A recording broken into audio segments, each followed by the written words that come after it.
Every leader has triumphs and failures, but what is most important is how they learn from their mistakes, because leadership and learning are indispensable of each other. Throughout the 20th century, Canada's international involvement shows that it is qualified to get the job of UN advisor because it is the best role model for other countries. Canada's involvement between 1914 and 2000 shows its leadership skills because of its cooperation with other countries, help for others while they're facing injustice, showing good moral judgment, and successfully working towards peace. However, every single event that they were involved in was not always glorious for Canadians. Sometimes it was the complete opposite. But that does not justify that Canada is not fit for the job of UN advisor, because they are, due to the fact that they were able to admit their wrongs and learn from their mistakes. Canada's downfalls do not outweigh their successes, but in a way enhance them. Canada's victory at Vimy Ridge, an example of why it is best suited to become an advisor for other countries. The battle was successfully won by Canadians alone, even though bigger, stronger countries such as France and Britain weren't able to do so. This was a turning point in the war because it was the first decisive victory for the Allies. This shows that Canadians did not give up no matter what the circumstances were, and fought hard and brave for their victory, which was a step towards peace and the end to the war. Canada cooperated with its allies by going through and fighting at Vimy Ridge, although they were aware others couldn't.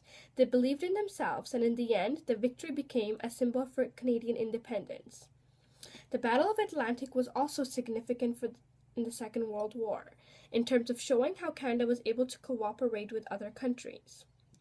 During the war, Germany was trying to cut off supplies to Britain from North America and was successful by using U-boats. By 1941, the Allies began sailing in convoys as defense against the Germans. Canada participated by using small warships called corvettes to aid the Allies, and in the end, they won the battle in large part due to Canada. By the end of the war, Canada had 100,000 personnel in the Navy and 370 ships. This contribution ensured supplies for Britain and was a major contribution to the Allies' victory. More importantly, Canada's involvement was solely to push back the Germans and Hitler to prevent them from taking over the world. On the other hand, the Cold War was an ongoing conflict between the US and the USSR, and many events were taking place which involved Canada. Not only was Canada's involvement symbolic, but it also highlighted good moral judgment on Canada's behalf. When Egypt's president Nasser seized the Suez Canal from Britain and France, the two countries joined Israel to attack Egypt. While one side was forming, the other one was as well. The Soviet Union ended up siding with Egypt to defend them against Israel, Britain, and France. While things were beginning to heat up, Lester B. Pearson, Canada's Minister of External Affairs, proposed an idea. He suggested to the UN to send an emergency force to act as peacekeepers while the two sides worked out their problems. Pearson's good moral judgment and success of working towards peace is exactly the reason Canada should be the UN advisor. Pearson's marvelous idea worked so well, he was given the Nobel Peace Prize in 1957. After the Kuzenko affair, the fear of communism was quite high, even in Canada. However, Canada still demonstrated good morals and helped those who were facing injustice. Many people were paranoid of commies and the spread of communism, to the point where people were punished harshly if they were supporting communism. This was evident in the United States when they formed the Committee of Un-American Activities, which became a witch hunt later on to discover any communists. These suspects would be persecuted, fired, or blacklisted.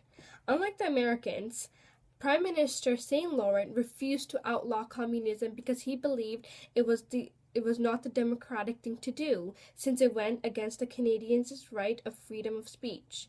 This incident supports Canada becoming the UN advisor because of the good moral demonstrated by them, and every nation could learn, benefit, and follow in Canada's footsteps from this particular event. The Korean War also justifies Canada's good moral judgments and cooperation with other countries.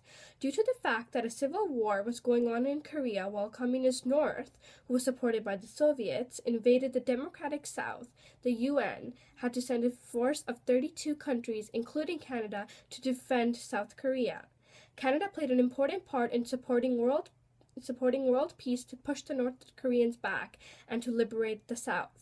Canada made its own choice to go and aid innocent people who were being invaded in their own country. This is an example of cooperation on Canada's behalf with other countries to get the job done.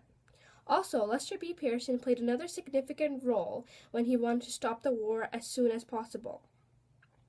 He wanted to stop the war after the North Koreans were pushed back to where they started and South Korea was liberated. However, the US did not agree, and they were angered by this because they wanted to keep fighting and did not listen to Pearson.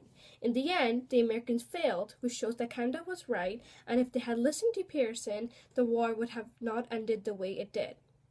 Last but not least, Canada's involvement in Rwanda is a great example that shows Canada's willingness to help others who face injustice and helping those who are facing injustice and trying their best to work towards peace. The mass murder of 1 million Tutsis by a small group of Hutus that took place in Rwanda is single-handedly one of the biggest genocides the world has seen. Before everything happened, Canadian General Romeo Dallaire saw it coming. Therefore, he asked for another 2,000 men after the UN sent 3,000 peacekeepers because he knew that if he did not have a stronger army, things would have gotten out of hand and he would not have been able to take care of it. After 10 Belgian peacekeepers were killed, the force was cut to 500, which led to a great number of deaths. Dallaire tried his best to prevent the mass murder from occurring, but there was so much he could do. This shows that Canada was there for Rwanda while they were facing injustice, and they accomplished what they could even though they were the few that did anything.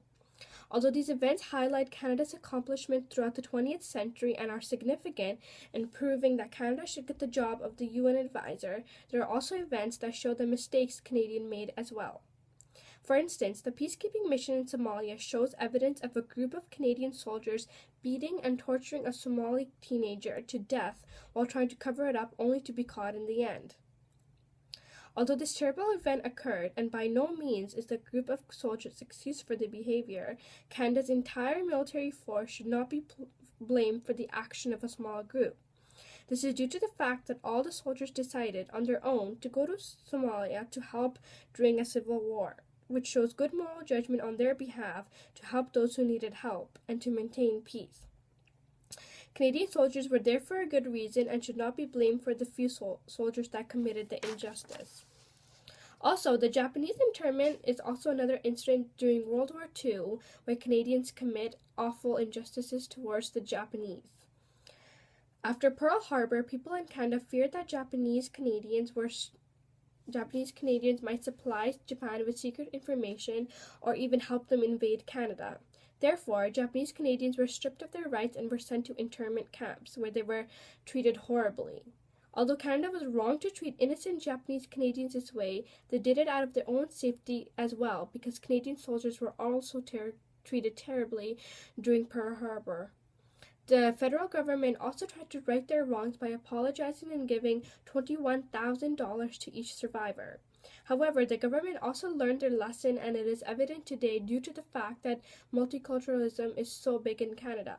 The government does not treat other races as bad as some countries do, which shows improvement and that we learn from our mistakes. This is yet again another reason Canada should be the UN advisor because they are able to learn from their past.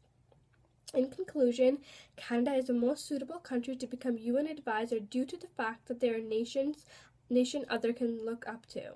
Canadians have demonstrated cooperation with others, help for others that are facing injustice, showing good moral judgment when faced with conflict, and successfully working towards peace. Canada is a nation that demonstrated all this through their international involvement during the 20th century, and although they made mistakes, they were able to learn from it and strengthen as a country. There is no other country that is fitting for the role other than Canada, and not choosing Canada would be a big mistake.